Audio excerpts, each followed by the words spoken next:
Thank you, Mr. Mayor, and thank you to your staff for keeping me informed during the snowstorm. We appreciate the open communication. I just wanted to talk also about this property tax cap. Last year, we supported rent control legislation for the City of New York, as well as we saw the Rent Control Board, of which you appoint all 9 members, implement a rent freeze. We really don't see the same type of empathy for the property taxpayers in the City of New York, or aside from property taxes, we could even say like a water bill freeze, which puts many landlords in a jam here if you're going to freeze the rents. But my homeowners, I think, are in a situation now where if this budget goes through as is, we're going to see them be doubly hit. One, because their property taxes will not be capped, and 2, then they also have to take on the burden of the $650 million over the next 3 years for Medicaid. So I'm very disappointed that you don't support the cap. I'll continue to advocate that with my colleagues, but I hope you really reconsider, because I think that the property taxpayers in the City of New York deserve the same type of relief that you've put forth for the rent payers in the city. Well, Assemblymember, may I speak to that? Sure. First of all, I want to emphasize, with the Rent Guidelines Board, the charge that I've given them is to look at the real expenses each year and to adjust the increases in rent according to the real expenses that landlords have. You will remember that the first year was one number, second year was a different number. Every year you're going to see a different number according to the facts. Now, one thing that did change in the last couple of years, it's well known, is the price of fuel went way down. In the past, honestly, when such a change occurred in favor of the landlord's bottom line, it was not necessarily reflected in the rent increase of tenants. In fact, the rent increase of tenants stayed fairly substantial regardless of whether the cost of landlords went up or down. We have a different view. We believe it should be a very clear process to identify what those costs are. When costs of landlords go down, tenants should have that savings reflected in their rent situation. When it goes up, we should also pass that along. But the water bills and the property taxes have the water bills and the property taxes have continued to rise. But more specifically, instead of the landlords, I want to focus on my constituents, who are the homeowners and residential homeowners on Staten Island and in Bay Ridge, Brooklyn.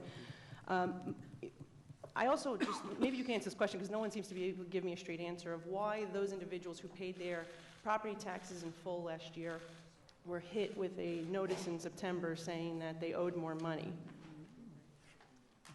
Could you be specific about that? Okay, so for instance, I'm a property tax owner, and I paid my taxes in full, and then in September I received a notice saying, oh, by the way, you owe another $100 or $200, and I think it was a percentage, a point, I'm not sure the exact percentage that increased, but I found that to be very odd, that someone who had paid their property taxes in full received another bill later on saying that they owed more money, and then I found out that many other constituents in my community were hit with the same type of notice.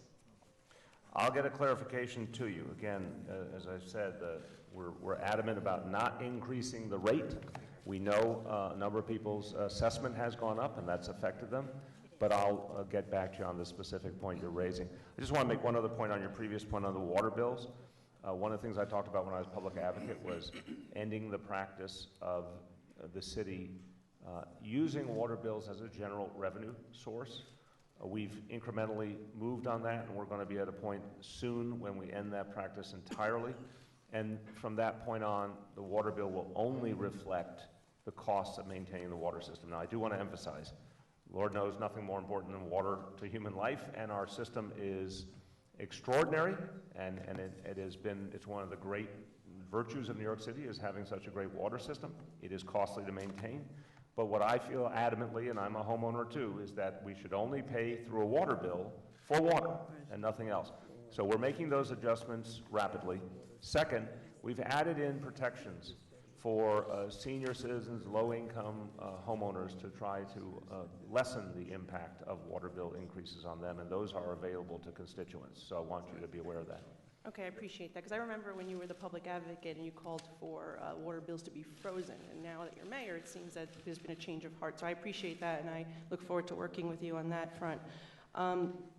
Regarding the $337 million for the HHC, I want to also add my voice to that of Assemblyman Cusick, who said that we would really like Staten Island to be considered. You mentioned in your remarks, you used the term fair and proportional. Staten Island would like to be considered fair, receive their funds fair and proportionally as well when it comes to the HHC, because there are 11 public hospitals throughout the city of New York, and none of them are in the borough of Staten Island. And so, not that we are advocating for a public hospital, but we would like to have our proportional funds supporting those two hospitals that we do have and are certainly at capacity. So we appreciate if you would consider that. Yes. Also, with regard to the city adding 868 million, or putting forth an 868 million capital plan for to add 11,800 seats in schools throughout the city. I can't stress to you enough how the schools in my district, as I'm sure many others here, are at capacity, whether it's 100% over capacity, 150% over capacity. One school in particular, PS 13 in my district in Rosebank, which I share with Senator Savino, they've been advocating for a K through 8 with the new development of Mount Manresa and your affordable housing plan to add 200,000 affordable housing units. We really need to address this issue of overcapacity, and we hope you'll be looking at those schools in my district. And I'd like to talk to you further at another time about the particular issues that we have in Staten Island and Bay Ridge. Absolutely. I look forward to that. And I would say, you know, as you indicate in the capital budget, we have announced an additional 11,800 seats, bringing us to a grand total of 44,000, I believe it is, for this capital plan. There'll be more in the next capital plan, which is after fiscal 20. We have a profound problem with overcrowding. This number we've reached by adding the 11,800 is the number we believe not only that we can afford, but that is physically reachable within the time frame of the next 3 years of the capital plan. So our charge to the School Construction Authority was to tell us what was the maximum you could actually build practically in that time frame. And this is what they come back with. No surprise to you that as this city continues growing, finding the space and putting together the lots for a new school and constructing the new school is more difficult all the time. We're committed to these numbers and the ones after, but this is what we think is the outer limit for the next few years.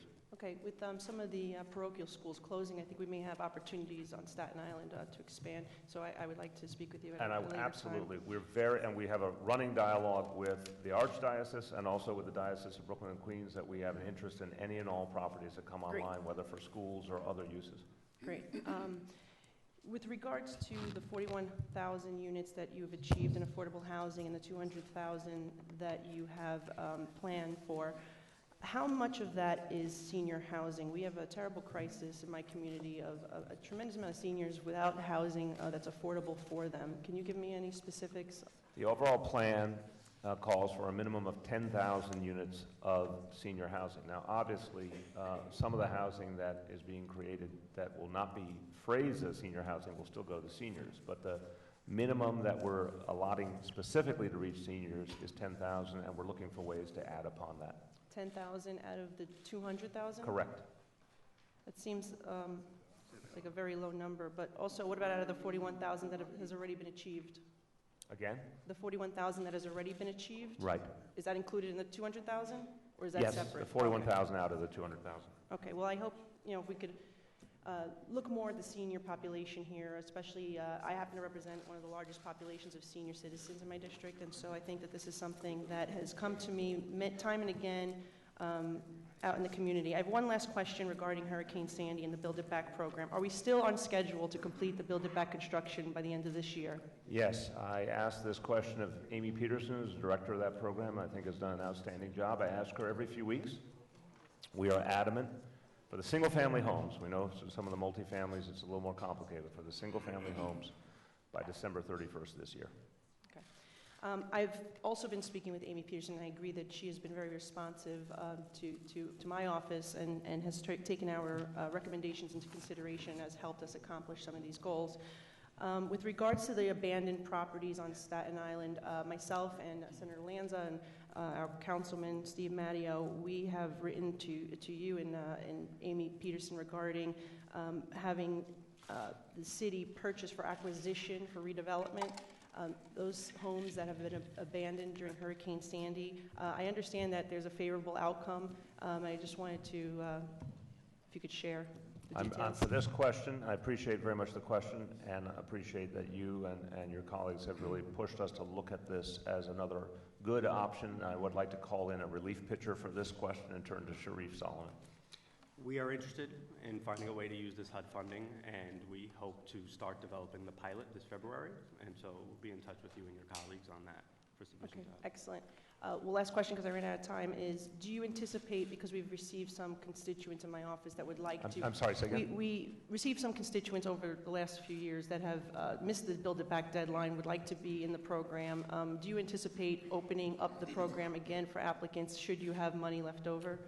I do not anticipate that. We don't see a scenario at this moment where there will be money left over, but most importantly, we've set this deadline after a very extensive process. To many opportunities were given people to participate. A lot of people chose not to. Some people who thought they were eligible were not. But we feel fundamentally the door was open for a long time. It's time to put Sandy behind us, get this job done, and move on. Okay, and please let my office know how we can be helpful in achieving this goal, making sure we do finish, indeed, the construction by the end of the year. Thank you very much.